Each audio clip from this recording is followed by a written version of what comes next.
ini bentuk kasih sayang Allah terhadap jenengan kalau jenengan sadar. Kalau jenengan tetap nggak bisa memaafkan saya atau geding terhadap saya, kula nggih rapopo. Sebab kula ning dunya iku ya ora golek apa-apa.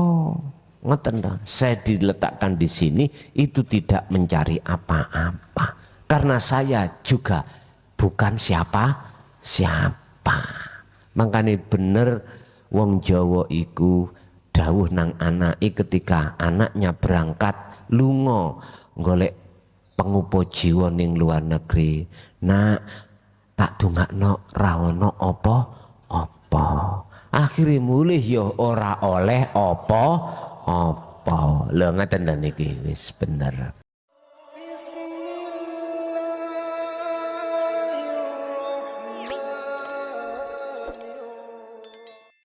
Assalamualaikum warahmatullahi wabarakatuh. Alhamdulillahi rabbil alamin. Allahumma salli wa sallim ala sayyidina Muhammadin wa ala alihi wa sahbihi ajma'in, amma ba'du. Pemirsa yang dirahmati Allah, puja dan puji syukur kita haturkan kehadirat Allah subhanahu wa ta'ala atas segala nikmat. Salawat dan salam semoga selalu dan tetap tercurahkan kepada beliau Rasulullah Muhammad sallallahu alaihi wasallam wa ala alihi wa sahbihi ajma'in. Pemirsa yang dirahmati Allah, marilah kita sama-sama mengikuti dan mendengarkan dawuh-dawuh tausiah dari Romo Kiai Haji Mukhlason Rosid, pengasuh Pondok Pesantren Jaya Baru, Bangsal, Mojokerto. Semoga apa yang disampaikan nanti bisa menjadikan tambahan ilmu bagi kita semua. Amin, amin ya rabbal alamin. Assalamualaikum warahmatullahi wabarakatuh. Ila hadratin Nabil Mustafa Rasulullah sallallahu alaihi wasallam wa ala alihi wa azwajihi wa dzurriyyatihi wa qurbatihi wa ahli baitihi wa ashabil kiram wa ila jami'il anbiya wal mursalin wal awliya was syuhada was salihin wat tabi'ina tabi'ina salihina ila yaumiddin wa ila abaina wa ummatina wa azdatina wa masyaikhina wa auladina wa azwazina wa dzurriyyatina wa ahli baitina wa jami'i man tabi'ana lahumul fatihah.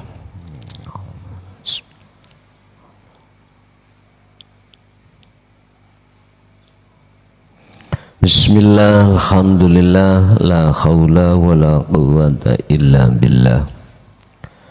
Asyhadu an la ilaha illallah wa asyhadu anna Muhammadan abduhu wa rasuluh. Allahumma salli wa sallim wa barik alaihi wa ala alihi wa ashabihi ajma'in, amma ba'd. Setiap nafas yang menghembus keluar dan masuk di dalam diri setiap manusia, di situ ada dua nilai. Satu, ada nafas yang digunakan menjadi takdir, yang takdir itu menghadap terhadap nafsu. Nafas yang bagaimana ini? Yang kedua, ada satu nafas yang keluar dan masuknya itu menjadi takdir, yang takdir itu menghadap Tuhannya. Inilah Pak yang dimaksud Allah wa ma umiru illa liya'budullaha. Sesungguhnya tidak diperintahkan bagi kamu sekalian kecuali hanya menyembah Allah. Nafas yang bagaimanakah yang disebut sebagai menyembah terhadap Allah? Hal itu kita bahas dalam kesempatan malam hari ini dengan tema Aina ta'khudu kulla nafasin min anfasika. Nafas pada diri setiap manusia itu kau jadikan kemana? Apakah maksiat terhadap Allah berbentuk menghadap terhadap nafsu, ataukah taat terhadap Tuhanmu dengan bentuk menghadap kepada Tuhanmu? Yaqulu khalidawu sapa Allahu Ta'ala fi surati Maryam al-ayah. Wa innallaha lan sak temene Gusti Allah iku Rabbi wa Rabbukum, pangeranku ya pangeranmu, ya fa'buduh nyembah sirahu ing Allah. Ai la tamil ojo nyondongno sira bikol bika kelawan ati sira ilal makhlukati maring pira-pira makhluk. Sesungguhnya Allah iku Tuhanku ya Tuhanmu. Oleh sebab itu sembahlah Dia dan janganlah hatimu condong terhadap makhluk. Ini berkenaan dengan nafas, Pak. Makanya dalam konten lain kami menyarankan mengapa keluar masuk nafasmu itu diperintahkan untuk berzikir. Ada di situ. Hadza utawi nyembah atau hatimu selalu lewat nafas berzikir pada Allah. Tentunya Pak, tidak cukup kita mengucap Allah dalam ketika saat nafas keluar masuk, gak cukup. Di dalam hatimu itu ada yang namanya al-fu'ad atau telengi hati, atau iman yang disebut ihsan itu harus kita bangunkan. Berarti bagaimana maksudnya? Ketika hatimu lewat nafas itu selalu berzikir Allah, ihsan itu harus menyertakan, rasa itu harus menyertakan, al-fu'ad itu harus ngiringi hatimu mengucap Allah. Caranya bagaimana? Ya, hatimu harus pertama merasa kehadiran wujudnya Allah di dalam napas itu, yang segala-galanya, yang berkuasa. Itulah yang kami sebut sebagai wujudnya Allah. Dan itu yang disebut fa'buduh itu di sini. Disebut menyembah itu di situ. Tidak ada yang menyembah dan yang disembah, maksudnya fa'buduh itu di situ. Jadi tinggal bergeloralah hatimu itu nyata wujudnya Allah. Lah, siapa yang hatinya betul-betul mengistiqomahkan dan menyelalukan lewat nafas berzikir seperti ini, pasti nur ma'rifatiku menyala. Sebetulnya sederhana, kita liqo pada Allah, ketemu Allah itu sederhana, nggak pakai waktu lama. Kuncinya ya di situ tadi. Hadza utawi iki iku menyembah atau melakukan apa yang di depan kami sampaikan, iku sirotun, ya iki dalan mustaqimun kang jejeg. Ai hadat tariqus sahihu, ya iki tariqah sing bener. Dikatakan tariqah yang betul adalah bisa menyambungkan ruhmu itu pada Allah. Ini tariqah yang Rasulullah jalankan. Urusan namanya tariqah tisusiyah, gedangiyah, gelasiyah, monggo. Yang terpenting adalah bisa sambungi ruh datang urip. Inilah yang dimaksud hadza siratum mustaqim ai at-tariqu sahihun. Ya iki tariqah sing sahih, ya seperti dalam bahasa umum, inilah yang muktabaroh, yang bisa menghantarkan satu jiwa untuk bertemu Tuhannya. Sekarang nggak usah banyak-banyak kita bicara mana sih thariqah yang muktabaroh. Thariqah yang muktabaroh itu muttasilatun lillahi ta'ala,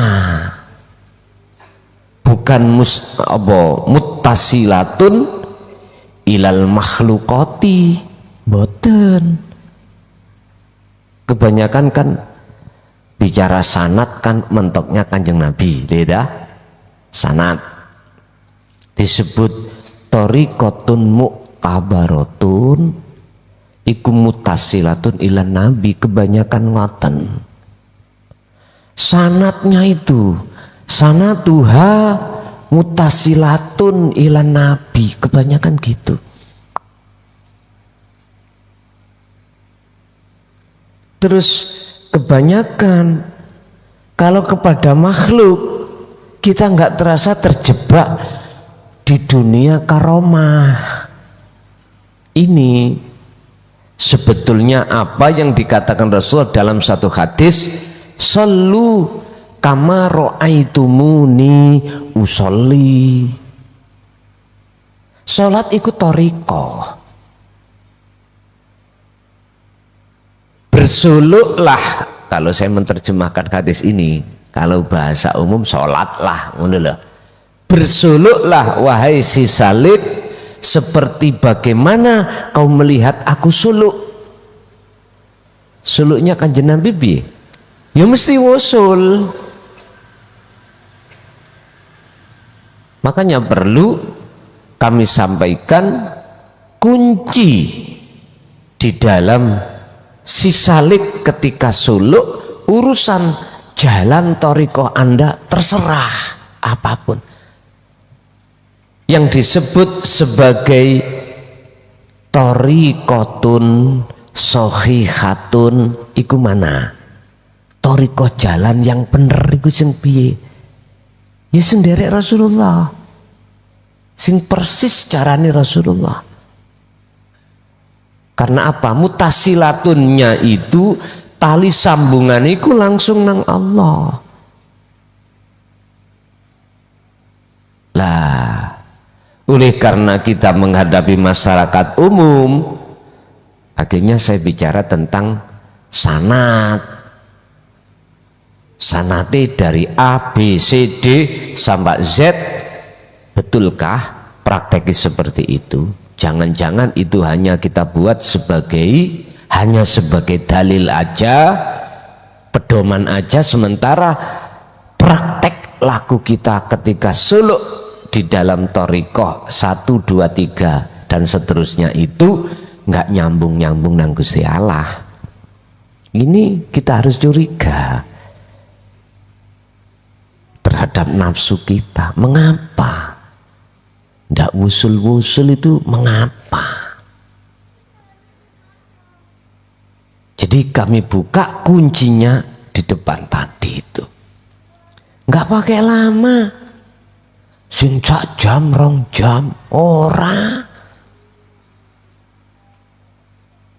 Mungkin yang pakai lama itu hati sampean itu si angen-angen bagaimana dunia kasaf itu yang membuat Anda ketipu. Padahal itu disebut fata morgana atau maghrurun. Jangan.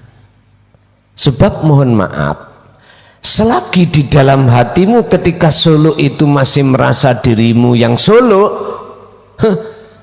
sampai uleg-uleg cukul itu ora iso. Paling mentok sampai dikelihatkan dirimu keluar roh ini naik ke sab langit 1, 2 dan seterusnya dan ketemu para genderuwo itu paling mentok ngoten. Akhirnya ditawanilah jenengan menjadi orang ahli kasaf, bisa menerawang, mohon maaf ya, isi hati ini orang karepe apa. Bahkan tidak cukup di situ, bisa melihat wong iki katoke rupane apa. Iki sing bahayakno tambahan. Hati-hati. Yes. Saya beranikan katakan ini dengan dasar surah Maryam ayat 36 ya. Karena memang ada. Bukti ada. Mana yang disebut siratum mustaqim? Ya sampean oncei hadza itu. Hadza itu kembalinya kemana? Fa'buduh. Madepi ruh menyang urip. Lho wis iku lho. Niki Pak Bu. Wis kula niki cara diwastani kakean cocot wis babano lah. Iki bentuk kasih sayangi Allah terhadap kita. Hal ini sudah berulang kali disampaikan oleh Allah, akan tetapi lakinna katsiran minal qulubil basyariyati, akan tetapi akeh-akeh atine piro-piro atine menungso iku la tazalu, gak leren-leren, ora henti-hentinya iku mailatan condong opokol buhum atini opokol buha atini basyariyah menyang sapa ilal makhlukot, madepi nang makhluk. Nek jenengan wis punya karomah iku banggane piye Pak? Orang datang nang sampean, aku mau anu Gus, mau dodolan rumah di Terawang Pak, srek wis diwacakno jabat-jabut lek asu. Iya. Lho. Ala gak suwe 7 dina payu. Lho payu tenan Pak. Ngoten niku payu tenan. Nyanyi diriadoi macem-macem. Kasafe metu, karomai metu dadi. Wis. Gampang to golek sandang golek pangan. Basa wis payu krungu. Ilingo. Ilingo nek mestine 5% nang aku.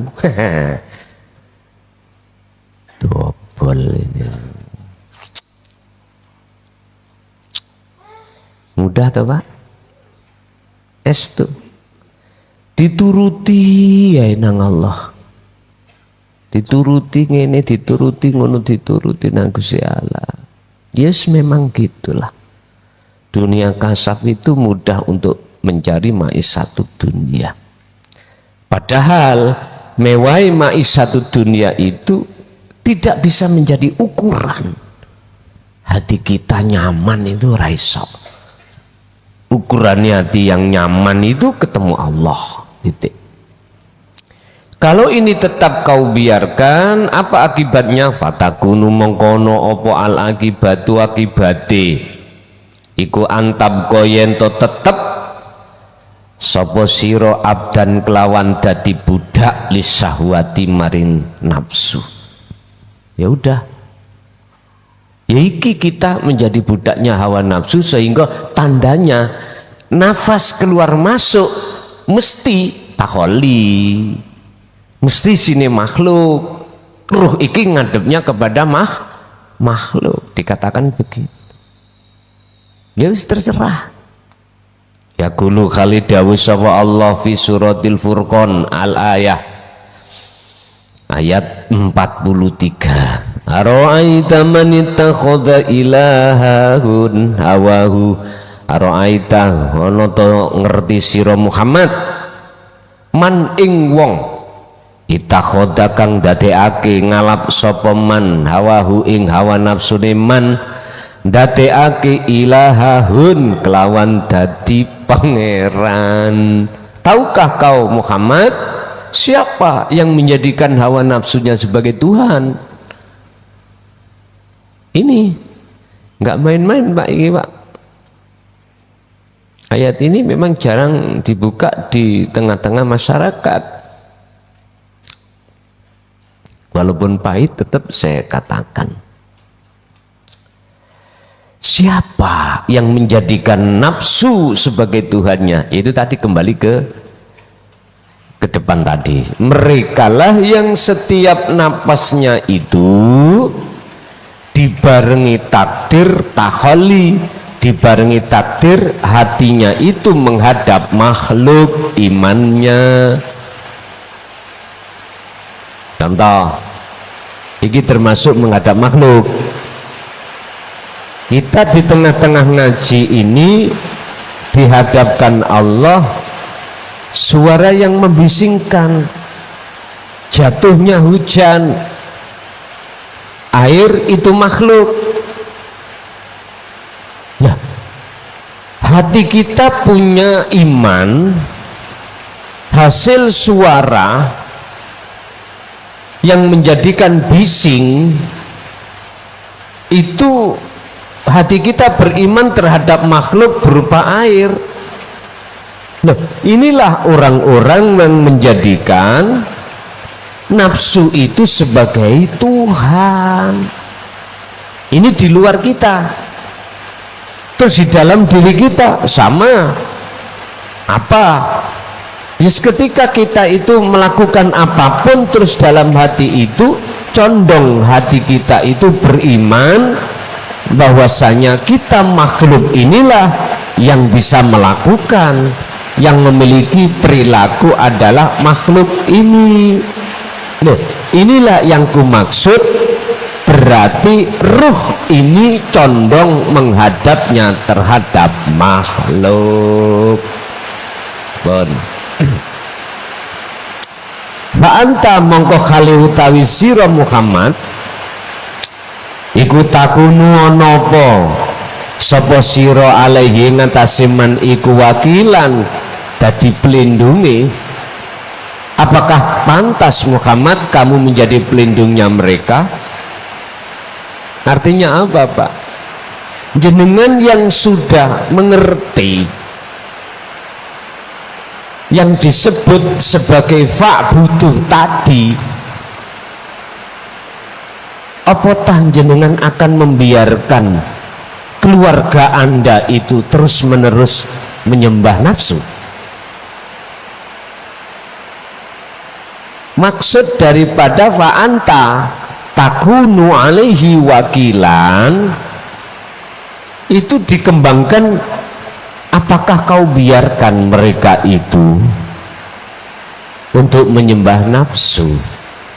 Tentunya tidak. Tentunya tidak, karena jenengan tidak pantas dijadikan sebagai penolong, yang penolong itu menolong pada mereka yang tersesat. Maksudnya apa? Sebetulnya yang menolong yang tersesat itu bukan kita makhluk, akan tetapi Allah di dalam diri Anda. Maksudnya di situ. Dalam ayat lain Allah mengatakan, innaka la tahdi man ahbabta walakinallaha yahdi may yasha. Sesungguhnya bukan kamu Muhammad yang bisa memberikan petunjuk sekalipun terhadap orang dekatmu, orang yang kau cintai, akan tetapi yang bisa memberikan petunjuk adalah Allah terhadap hamba yang dikehendaki. Artinya apa, Pak? Walaupun secara dohir koyoke petunjuk itu dari kita sebagai seorang suami kepada istri anak, tapi yang benar sesungguhnya dari Allah.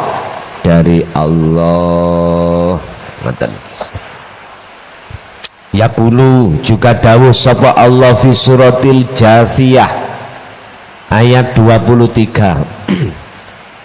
Afra'aita man ana ta weruh ngerti sira Muhammad man ing wong ittakhadha ilahahun hawahu.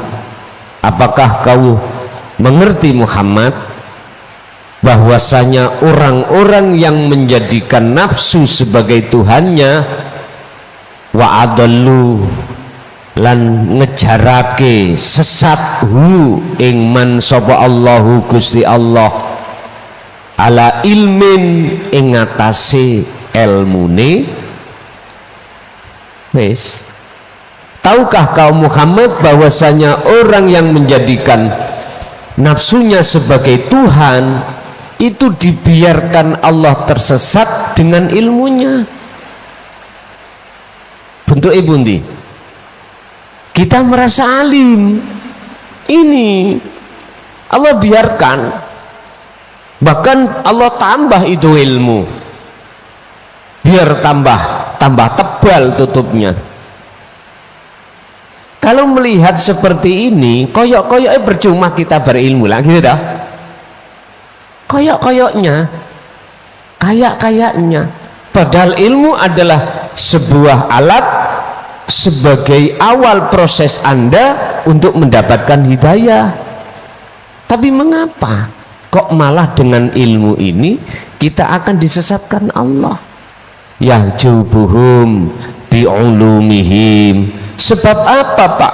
Allah kok dengan ilmunya Allah jadikan sebagai alat untuk menyesatkan kita? Jawabannya sederhana, karena hati kita tidak mau merespon, tidak mau menerima apa yang sudah Rasulullah ajarkan di dalam tentang keesaan Allah.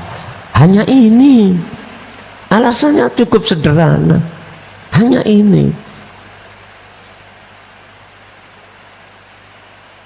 Mengapa mereka tidak mau menerima ajaran Rasulullah di jalur tauhid atau di jalur keesaan ini? Sing mburi jawab, krone isih repot mikir perkara urusan dunya. Sih anakku sik cilik-cilik, kadang-kadang sih umurku durung 40, belum 40, katanya guruku nanti umur 40 wae kayak boleh belajar ilmu hakikat. Wis umur 40 ditagih. Piye? Udah ngaji? Dereng, utangku sik kata.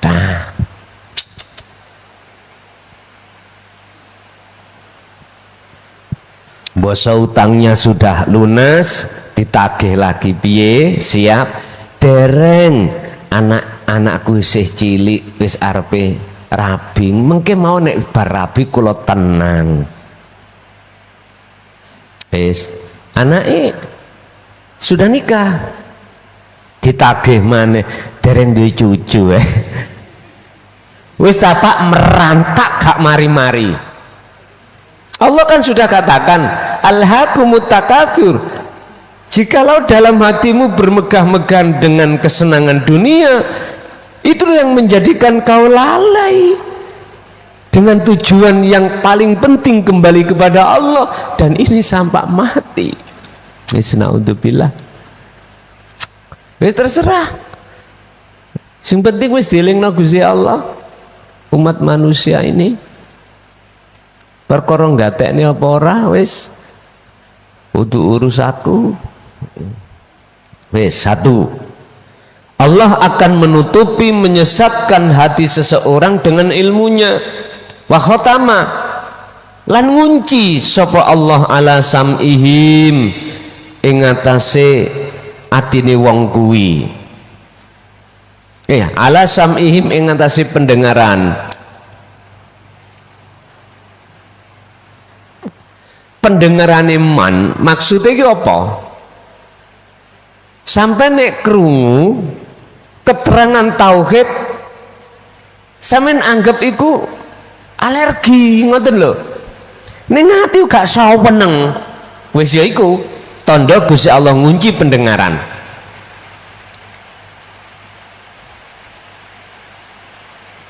Tapi ketika saat dibahaskan tentang bagaimana dunianya mewah, wah semangat Pak, sawanginya wis betah. Tapi nek dijak bahas tentang Gusti Allah dalam keesaannya alergi.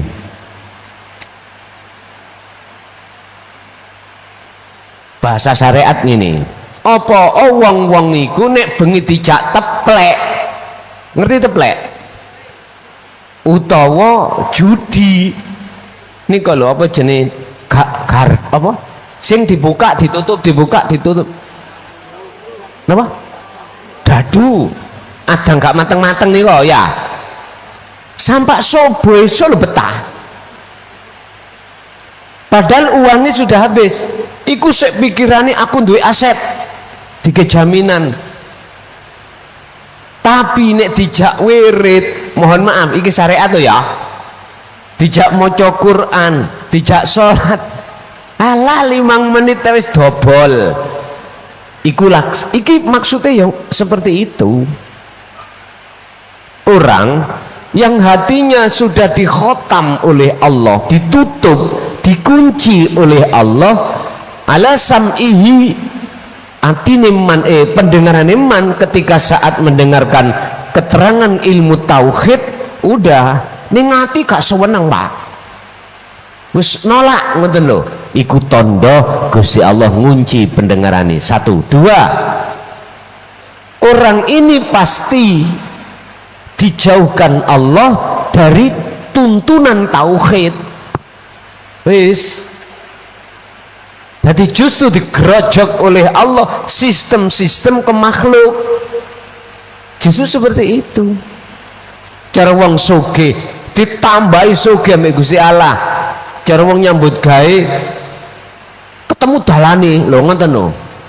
Umpama dadi maklar ya. Alah, mlaku sak mlaku ketemu barang langsung cair. Seperti itu. Allah malah memberikan istidraj, penglulu atau jalan kemudahan tentang masalah duniawiyah. Wis. Wa khatama ala qalbihi ing atase atine wong. Berarti atiku wis nutup, ora bakal mau untuk menerima hidayah dari Allah, pun nolak. Wa ja'ala lan dadekake sapa Allah ala basarihi ing atase peningale man didadekno wisawatan kelawan tutup ngene ku wau, peningale ati langsung dibungkem Allah. Inilah yang kumaksud jadi ati wong sing wuta. Faman mongko utahe sapane wong yahdihi kang apa, faman mongko utahe sapane ku yahdi kang bisa aweh petunjuk hu ing man mimba dilahi ing dalam sakwise disesatno Allah. Adakah orang yang bisa memberikan petunjuk setelah Allah memberikan sesat, menyesatkan mereka? Jawabannya lah, ora iso. Wong Kanjeng Nabi langsung ora iso kok. Baik Al-Qasas ya 54 itu kalau nggak salah, innaka la tahdi man ahbabta walakinallaha yahdi may yasha. Gak iso Muhammad itu berikan petunjuk terhadap keluarganya. Man ahbabta itu adalah kembalinya pada ahli bait, yo anak dan istri, apalagi kita jauh Pak, sing ide ora iso kok, apalagi yang jauh. Kalau kita melihat memandang makhluk ya Rasulullah yang memberikan petunjuk. Tapi kalau kita memandang hati itu madhepe nangone Allah bukan Muhammad. Inilah yang ku maksud materi ini Pak, condongkan hatimu kepada Allah, jangan terhadap makhluk. Afala tadzakkarun, heta apa kuwi ora gelem mikir. Allah sudah memberikan pernyataan seperti ini. Jikalau kau termasuk golongan orang-orang yang dikehendaki Allah, pasti buka hatimu, apalagi yang sudah dipilih. Al-khulasatu utawi kesimpulan nih iku innallaha ta'ala amamana tariqani, satemene Gusti Allah iku amamana ngedepake sapa Allah na ing kita, ngedekake tariqani, ngedepake ing dua tariqah. Wis sampeyan nek takok tariqah Rasulullah iku sing ndi, ya iki engko secara lahir loh ya. Kalau bahasa sekarang mana mutabaroh itu, yang sanatnya, yaitu yang sanatnya nyambung. Zaman Rasulullah Qadriyah wa Nasabandiyah belum ada nama itu, apalagi Tisuiyah nggak ada. Jadi cocok Tisuiyah itu rek, nggak pembersih ya toh, pembersih.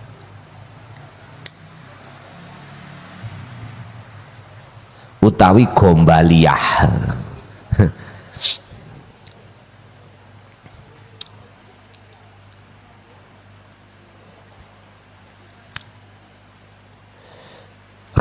rupane torikoni iku ibadatun mahdotun wa ibadatun ghairu mahdotin. Niki Pak, pertama ya kuwi sing disebut ibadah yang murni.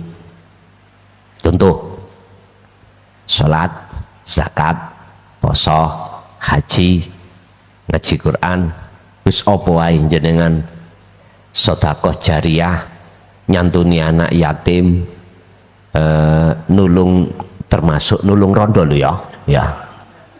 Nek nulung aja tanggung-tanggung, aja wong tuane tok ya kudu saanak. Masalahe wong lha ora apa-apa lah. Pokoke aja nulung bojone wong. Lah niki sing sampean bahaya iki, aja nulung sing ora duweni bojo. Iku termasuk. Lah ini murni. Jangan guyu, Bu. Nah. Bagaimana Rasulullah cara untuk menemui Allah di thariqah yang murni ini, ibadah yang murni? Cukup sederhana. Sesuai dengan keterangan sebagai muqaddimah awal tadi adalah nafasmu kulinakno dzikir sirri, masuk melebu metu iku ucapno Allah. Hujai dalile surat Al-Insan 25, wadhkur isma rabbika bukratan wa asila. Lho iki isim nama, berarti ini yang ku maksud dzikir sir Pak. Tapi jangan berhenti. Jangan berhenti di situ. Ini hanya sekedar sebagai pemicu untuk ngilingno telenge hati sampai ini bentangi. Seperti halnya gini. Biasa Pak, kula nek semayan dengan grup para pemancing, misalnya jam 4 habis subuh, kula weni alarm jam 4.00 WIB, HP saya taruh, wis bejo tangi bejo enggak, nanti pas jam 4 persis mesti bunyi iku sebetulnya mengingatkan pada saya tangio wayai budal mancing. Ini ku jarang saged turu malahan kula. Masalah eling-eling kok udah ditinggal arek-arek. Nanti bengi wis gak iso turu, angel tak gayae nulis kitab ngoten. Pungkasane tidurnya itu perjalanan baru. Apa maneh nek arepe numpak awat nih Pak, aduh wis numpak pesawat nih loh. Bapak Ibu, SIM itu sebagai pengingat terhadap ruhaniyah kita supaya ingat Allah. Berarti kita nggak cukup berzikir sir, itu nggak cukup, harus jenengan sertakan sirul asrornya, fungsine. Ini cara Rasulullah. Wis dzikir sir itu tadi hujah ning Quran ada sudah. Terus dzikir sirul asrar adakah hujah? Ini kan pertanyaan. Banyak netizen yang bertanya, saya baru kali ini dengar dzikir sirul asrar. Ini muncul dari mana?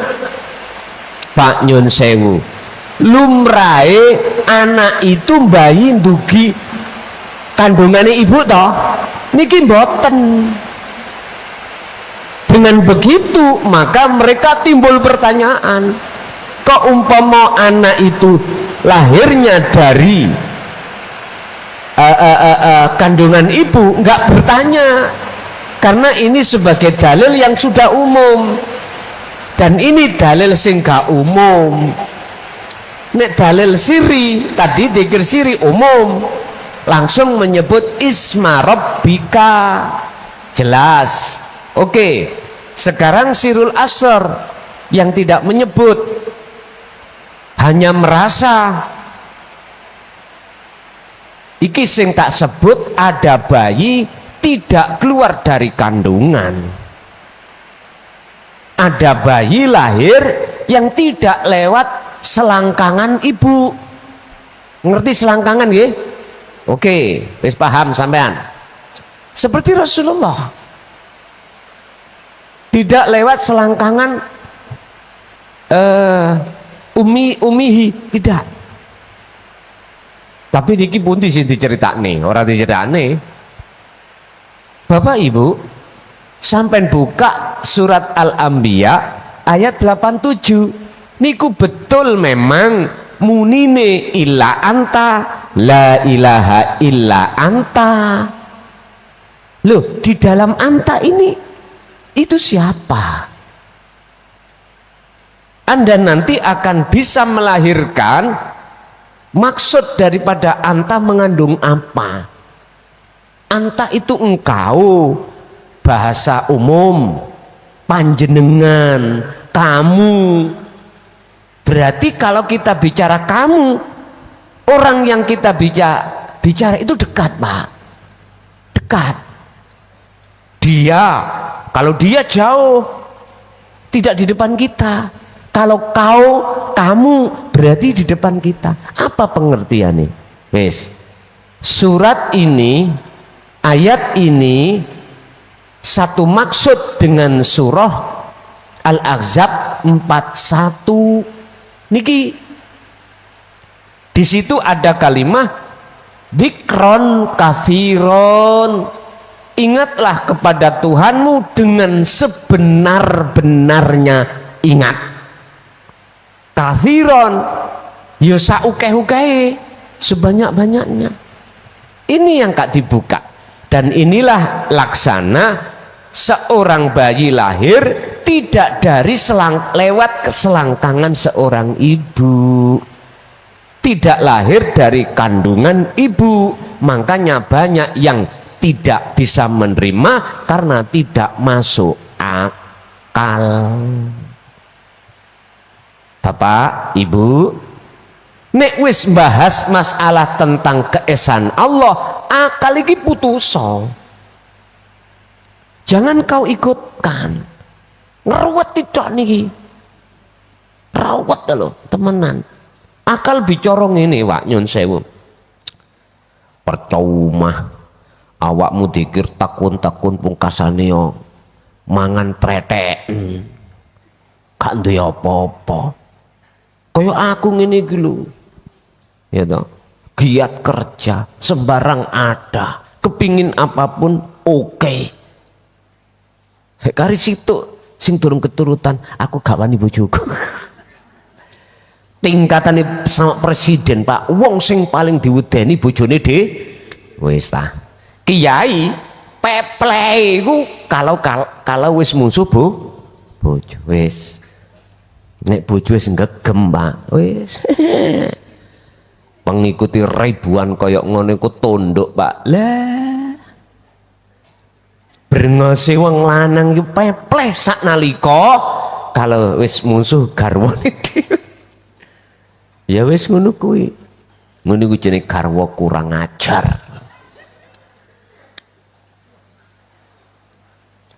Satu, tapi garwa sing bener iku ngono. Supaya kita enggak kurang ajar. Cek ono sing diwedeni lah ngoten to? Cek ono sing wedeni, ono riming lho cara mobil itu ada riming. Ya gak oleh, ada riming gak oleh. Wis kembali kepada thariqah pertama, ibadah yang murni. Apa saat itu ibadah yang disebut syariate baginda Rasul itu yang berlaku apapun itu beliau lakukan selalu. Hatinya bertemu Allah. Mengapa beliau selalu bertemu Allah? Karena hatinya sudah tidak bisa lali dari dzikir. Tinggal kita aja sebagai umatnya. Bagaimana? Jangan banyak alasan deh ya. Jangan banyak alasan karena ya itu tadi belum punya putu. Tapi punya putu, nyun sewu, Pak. Kita kalau semakin tua dengkul iki koten, Pak. Mreteli, melakumu berputune gak iso. Ya apa? Sudah waktunya tauhid. Durung sik lara awak dhewe sik kemeng kabeh.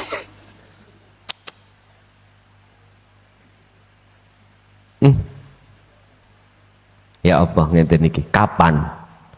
Ditagih terus kapan. Akhirnya menyanyi kapan. Kita bertemu lagi. Yes, kapan-kapan nih Pak terus. Jadi nggak ketemu-temu. Jadi kapan-kapan. Yes. Yang nomor 2 thariqah yang Rasulullah lakukan wa ibadatun ghairu mahdotin.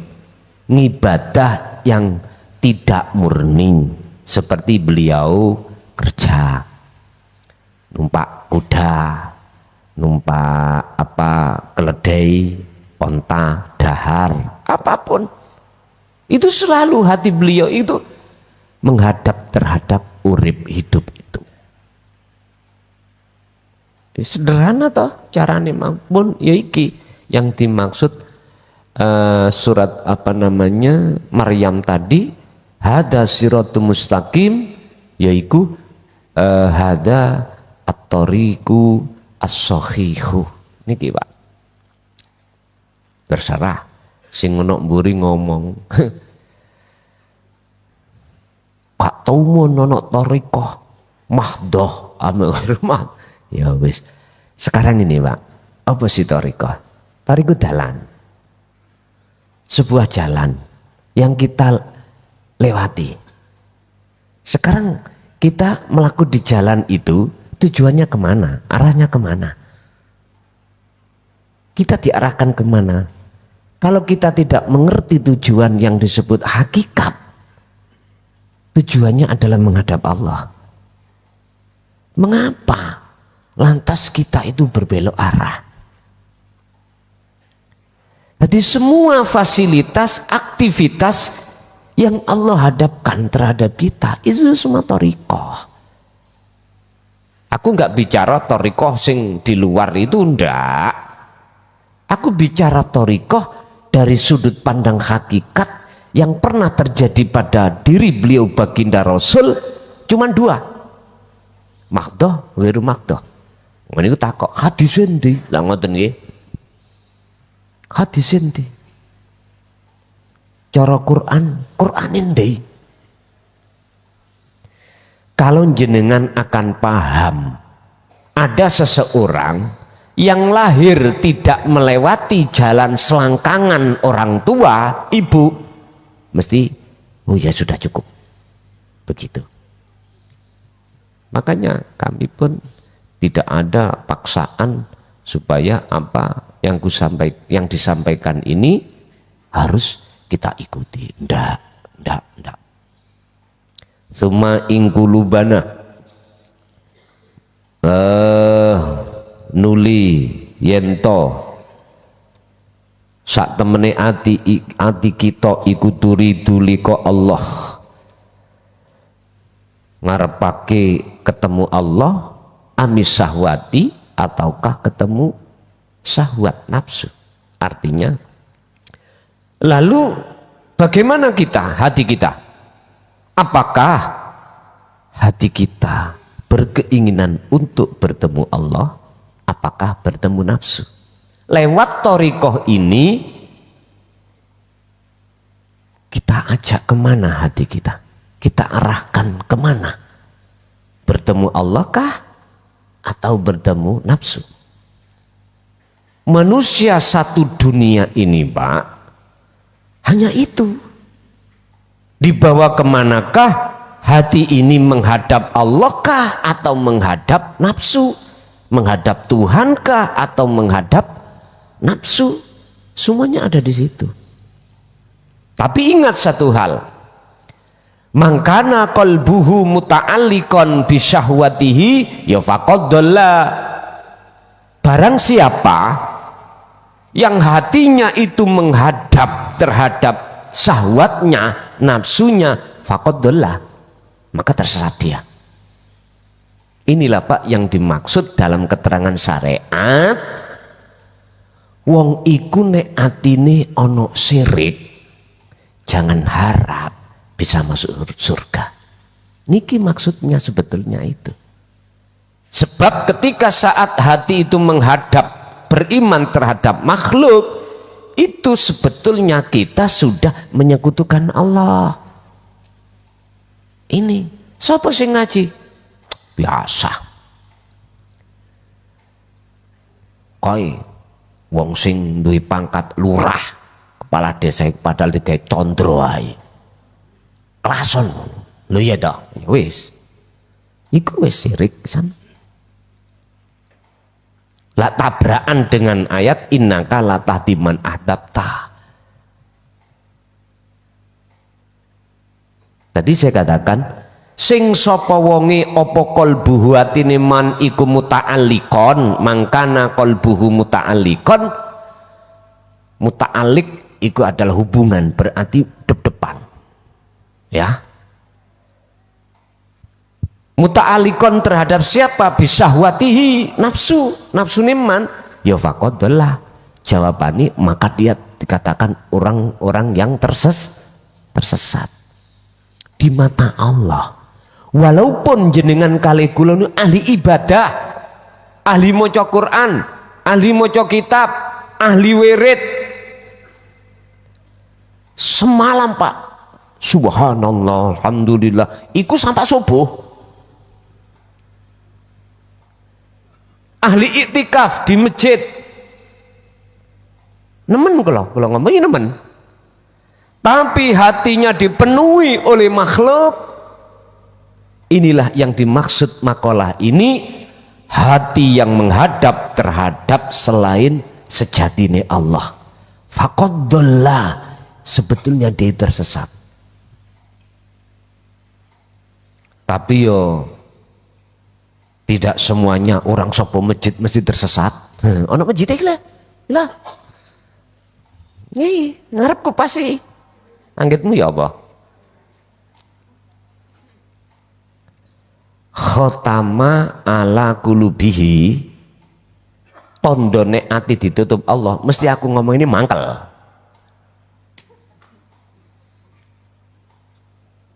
Mangkel.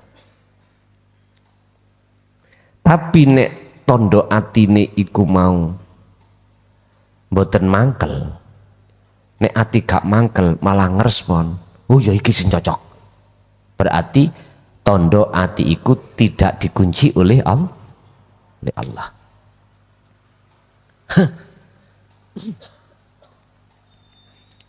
Yun sewu, walaupun secara fisik kita ahli ilmu, ahli ibadah, ahli kayak sedekah apa jenenge, dermawan, ya dermawan ini loh ya.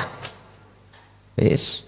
Tidak hanya tingkatan anak yatim selalu disantuni, rondo-rondo tua digaekno omah pak, wis mbah sampean melok aku iki tak gaekno rusun gini namanya, rumah susun gaekno. Wong sing gak duwe dicarikan apa? Pekerjaan. Tapi hatinya itu imannya makhluk, dirinya yang melakukan merasa. Ini tanda bahwasanya hati ini telah condong atau menghadap kepada makhlukot. Kalau hati sudah menghadap terhadap makhlukot, muta'alliqon, hubungan iki rekat, maka faqadullah, itu loh yang disebut hati yang tersesat. Waman lan utawi sapane wong iku ta'allaqo madhep apa qalbuhu bi rabbihi kelawan atine man, ya faqad najan. Nah niki kebalikan.